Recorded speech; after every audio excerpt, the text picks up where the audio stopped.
नेपालको सबैभन्दा होचो ठाउँ केचना कवलदेखि संसारकै अग्लो सगरमाथासम्म उद्योग कलकारखानादेखि प्राकृतिक सुन्दरताले भरिपूर्ण प्राकृतिक सांस्कृतिक विविधताको धनी प्रदेश नम्बर 1 मा भइरहेको विभिन्न विकास निर्माणका परियोजनाहरूमध्ये केहीका बारेमा आज तपाईहरूसँग चर्चा गर्नेछौँ, जसले यस प्रदेशको विकासमा सकारात्मक परिणामहरू ल्याउन सक्नेछन्।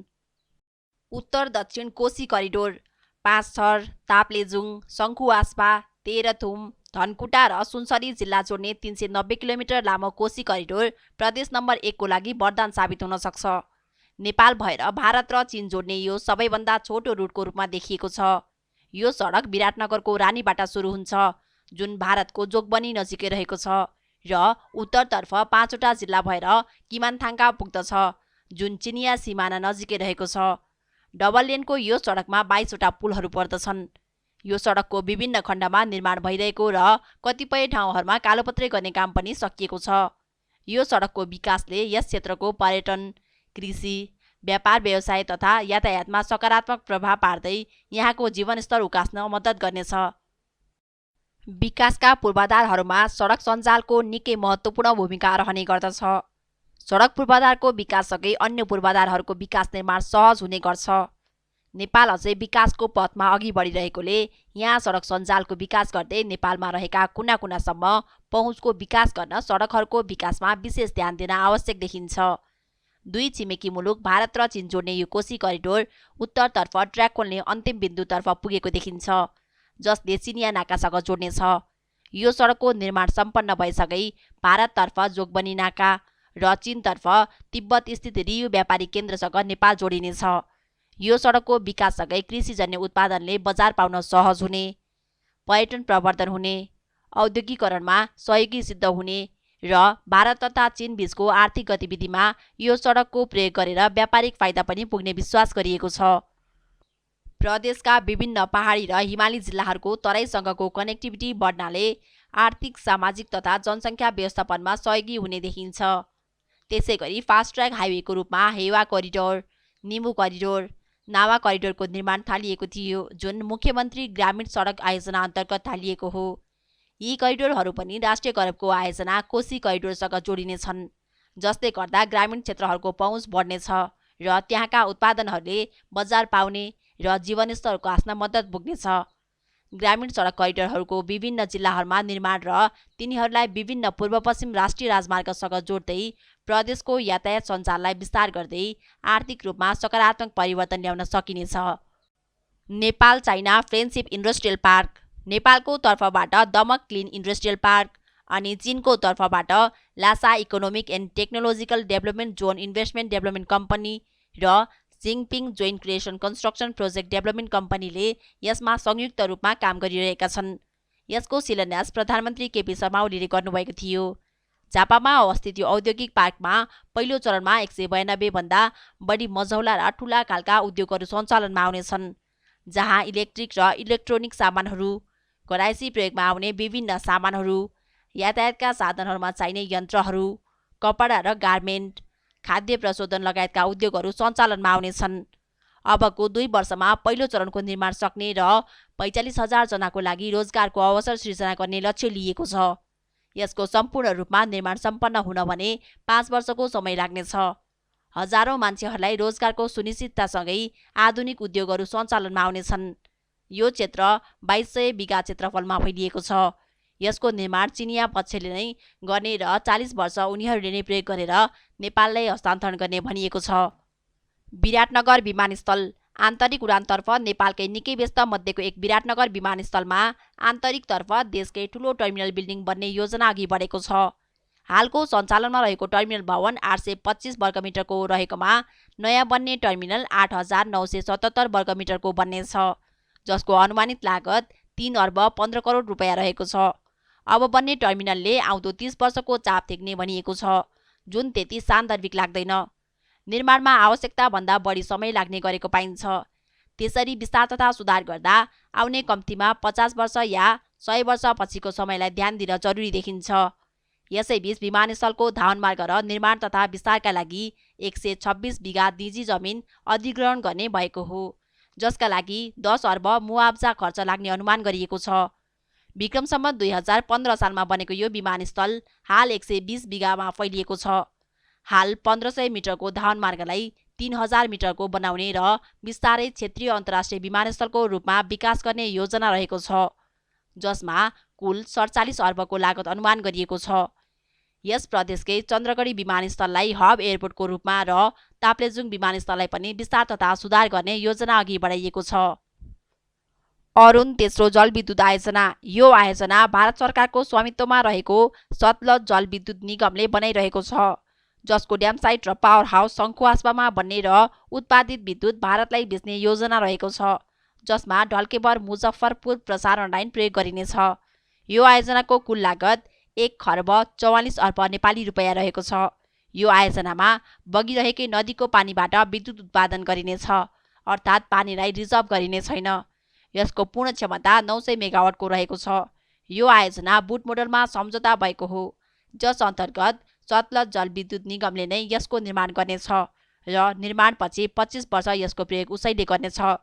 यस अवधिमा रोयल्टी, आयकर, भन्सार तथा निशुल्क विद्युत बापत नेपाल सरकारले 348 अर्ब रुपैयाँ प्राप्त गर्नेछ। उत्पादित विद्युतको 21.9% विद्युत नेपाल सरकारले फ्रीमा पाउनेछ। प्रभावित क्षेत्रका स्थानीयहरूले 1 अर्ब 60 करोड बराबरको सेयर पाउनेछन्। त्यसै गरी प्रभावित क्षेत्रका बासिन्दाहरूले 30 युनिट विद्युत प्रति महिना फ्रीमा पाउनेछन्। साथै 3000 बढी रोजगारीका अवसरहरू सृजना हुनेछन्। सन् 2023बाट व्यावसायिक रूपमा सञ्चालनमा आउने लक्ष्य लिएको यो परियोजना सन् 2048मा पूर्ण रूपमा नेपाल सरकारको स्वामित्वमा आउनेछ। Pathibhara cable car. एक निकै प्रसिद्ध शक्तिपीठको रूपमा रहेको पाथिभरा मन्दिरलाई लक्षित गर्दै पाथिभरा दर्शन केबल कार प्रणालीले 18 महिनामा सम्पन्न गर्ने गरी केबल कार निर्माण थालेको हो।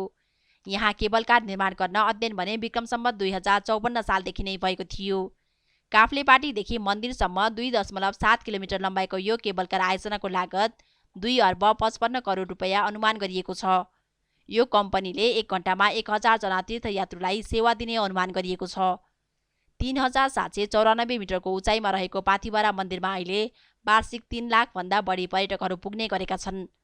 आयोजना निर्माणको लागि कम्पनीले फुरुम्बुमा जमिन खरिद गरेर प्रक्रिया अघि बढाएको हो। निर्माणको चरणमा 1008 वटा रुखहरू काट्नुपर्ने भएको छ।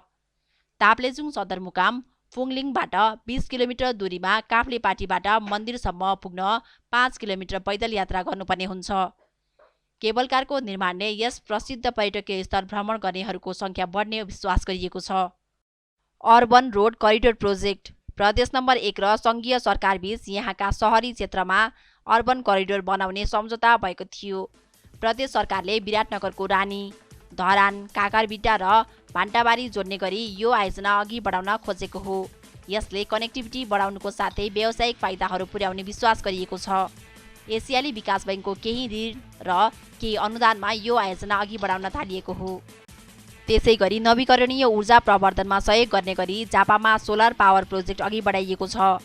प्रदेशकै पेट्रोलियम पदार्थ आपूर्ति सहज बनाउने र राष्ट्रिय रूपमा फाइदा पुर्याउने गरी अन्तर्देशीय पेट्रोलियम पाइपलाइन विस्तार आयोजनाको पनि अध्ययन भएको छ, जसले चुहावट, इन्धन, यातायात लगायतका खर्च घटाउँदै आपूर्ति सहज बनाउनेछ।